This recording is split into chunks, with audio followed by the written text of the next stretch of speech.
遺產稅係對死者遺留落嚟嘅財產徵收嘅一種稅款，往往被視為縮小財富唔平等嘅一個重要手段，防止財富過度集中於少數嘅人手之中，從而促進社會嘅公平同穩定。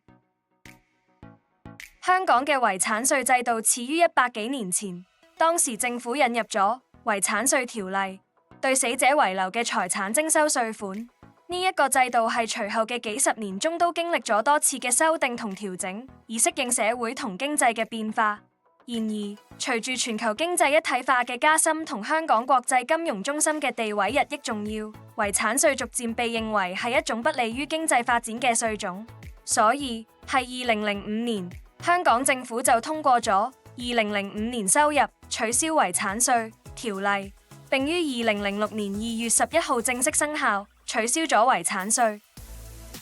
然而，國際上仍然有好多國家依然保留遺產稅，並根據唔同嘅標準同稅率嚟進行徵收。根據經濟合作與發展組織 （OECD） 嘅一項調查，對直系繼承人徵收嘅遺產稅最高稅率嘅國家為：1. 日本55%，2.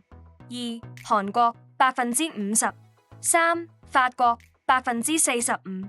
與此同時，都有一啲國家已經取消咗遺產稅，例如澳大利亞係1979年取消咗聯邦遺產稅，加拿大係1972年取消咗遺產稅，新加坡係2008年取消咗遺產稅。如有其他疑問或需要進一步的稅務建議，歡迎透過以下方式聯絡展群 CK。